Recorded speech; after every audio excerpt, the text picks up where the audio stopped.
시라소니 신변에도 목을 죄는 검은 그림자가 드리워지고 있었다. 시라소니가 반공 활동을 하는 학생들을 보호하고 있다가 무사히 귀가시켰다는 정보가 보위부에 들어갔던 것이다. 정치 보위부 차장 김환은 뒷구멍으로 시라소니 제거 음모를 꾸미기 시작했다. 정치 보위부에게 무장해제를 당한 시라소니는 그로부터 며칠 후 꼼짝없이 그들의 그물에 걸려들고 말았다. 그는 오래전부터 남한 방송을 들어오며 언젠가는 월남할 꿈을 꾸고 있었다. 남쪽도 해방 이후로 정치적 이념의 소용돌이에 휘말려 있었으나 북쪽보다는 자유로운 것을 피부로 느껴왔다. 시라소니는 어느 날 밤 평소처럼 남쪽 방송에 다이얼을 고정시켜 놓고 남쪽으로 내려갈 꿈을 한껏 부풀리고 있었다. 그러던 어느 날 외출했다가 돌아온 한 친구가 뒷담 벼락에서 이상한 인기척이 난다고 알려주었다. 시라소니에게 잡힌 그 괴한은 정치 보위 부원이었던 것이다. 김환의 지령에 따라 시라소니의 움직임을 살펴오고 있었다. 그렇지 않아도 꺼림칙한 판국의 남한 방송을 듣다가 들켰으니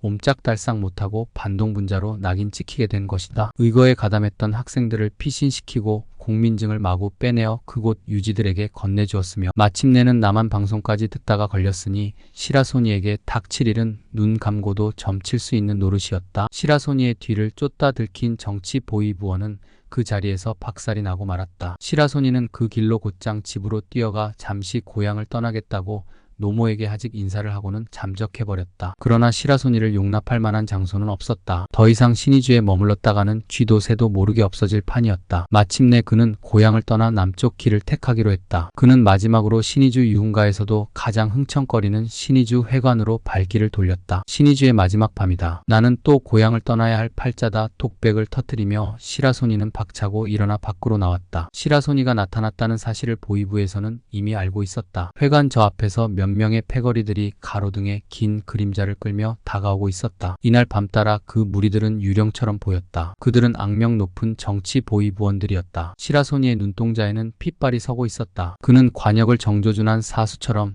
그들이 일정한 사정거리 안으로 들어올 때까지 기다리고 있었다. 마침내 그들이 오보 안팎으로 들어왔다. 이 간격이 시라소니에게는 가장 순간적인 시간에 가장 최고의 가속을 붙여 이상적으로 상대방을 가격할 수 있는 거리였다. 그것은 숱한 체험을 통해 터득한 터였다. 시라소니의 선수는 전광석화처럼 빨랐다. 박치기로 한 놈의 배를 받아 잡아들이고는 풍차를 돌리듯이 매섭게 손발을 휘두르며 나머지 녀석들을 거푸 처리했다. 패거리들은 타작마당에서 튀어 떨어지는 나달처럼 얼떨결에 당하고 말았다. 그리고 시라소니는 바람같이 달리기 시작했다. 그 길로 남쪽으로 발길을 재촉했다. 시라소니는 남쪽으로 뻗은 신장로를 따라 무작정 걸었다. 겨울의 차가운 하늘에서 쏟아져 내리는 별빛은 칼날 같은 추위를 한층 더하는 것 같았다. 그는 과거를 반추해 보았다. 10대 막판에 목숨을 건 압록강 밀무역, 스물에 들어서서는 거센 경랑을 일으킨 중국 대륙 방랑, 그리고 고꾸라 형무소의 징역살이, 이제 30에 들어서서는 공산당의 칼날을 피해 남으로 향하고 있었다. 석탄 기관차는 검은 연기와 굉음으로 새벽의 정막을 찢으며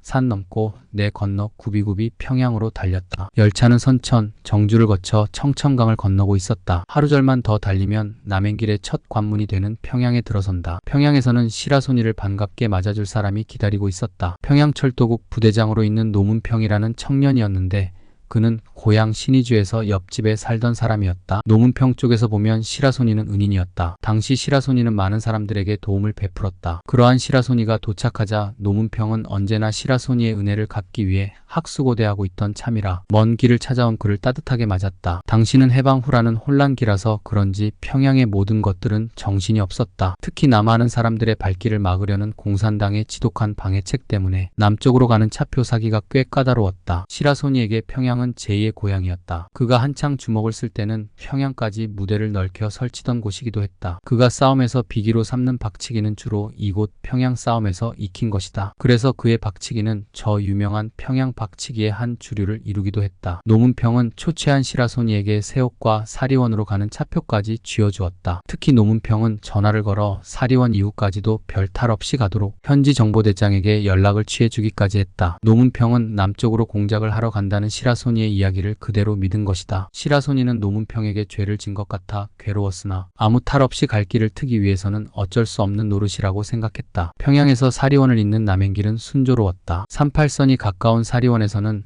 정보부원들이 사나운 눈초리를 여기저기에서 번뜩이며 날카로운 시선을 쏟고 있었다. 시라소니가 역 대합실을 막 빠져나오려 할 때 그 앞을 가로막는 사람이 있었다. 정보부원이었다. 그러나 여기서 노문평의 입김은 컸다. 정보부원들은 검문당한 여행자가 시라소니임을 확인하고는 깍듯하게 인사를 하고 물러갔다. 그는 38선 접경 도시 해주로 발길을 재촉했다. 해주 일대의 검문 검색은 더욱 철저했다. 해방 후 불과 몇 개월밖에 안 되는 데다가 38선 어귀의 도시라서 정보부원들이 더욱 득실거렸다. 정보부원들은 대합실에서 행색이 묘한 시라소니를 촉집게처럼 잡아냈다. 하지만 시라소니는 목에 힘을 주면서 정보부원에게 다가갔다. 그들은 초췌한 몰골의 사나이가 의외로 당당하게 대들자 호기심 같은 것이 생겨 자세히 신원을 조사했다. 그들은 사무실에 연락해보고는 뜻밖에도 남쪽으로 공작하러 내려간다는 정보부장의 이야기를 듣고 그를 으슥한 집으로 데리고 가 농부 차림의 중년에게 안내해 주었다. 안내자는 체격이 당당했고 안내자답게 산길에 빨랐다. 안내자는 시라소니가 공작을 하러 위험한 남쪽 길을 택했다는 정보부의 이야기를 듣고 그에게 세심한 신경을 써주는 듯했다. 시라소니는 떨고 있었다. 곧 38선을 넘는다. 어쩌면 다시는 고향으로 돌아가지 못하는 걸 직감적으로 느끼고 있었다. 안내자는 선생님, 몇 시간만 더 가면 38선을 넘게 되지요. 천결역이라는 조그마한 역이 있어서 바로 그 역으로 뻗어 들어가는 철길이 38선이지요 라고 말했다. 시라소니는 안내자의 말에 소름이 끼치는 듯 섬뜩했다. 얼마 후 시라소니는 정말로 38선에 걸쳐 있는 철길을 건너고 있었다. 그는 정말로 자신이 38선을 넘었는가 확인하기 위해서 주위를 두리번거리고 있었다. 철길 저쪽에 아무렇게나 갈겨 쓴 팻말이 세워져 있는 것이 눈에 띄었다. 바로 38도선을 표시한 팻말이었다. 38선 남과 북의 흙은 분명 똑같은 흙이고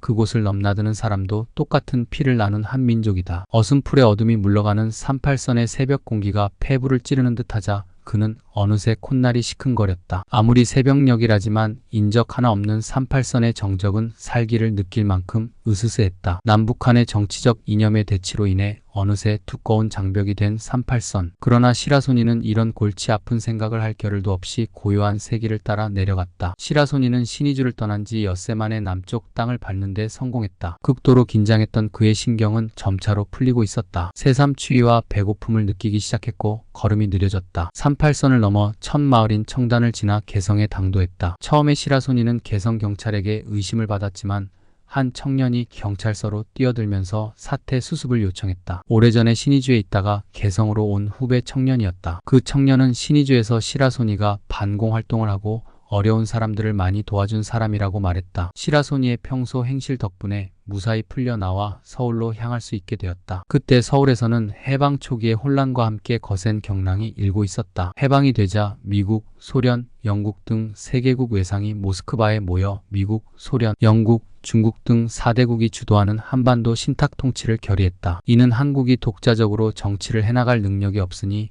이들 4대국이 최고 5년간 한국을 다스리자는 것이었다. 그것은 36년간 일제의 압제 끝에 해방된 한국민에 대한 굴욕이었고 어떤 의미에서는 감격적으로 맞은 광복을 부정하는 처사였다.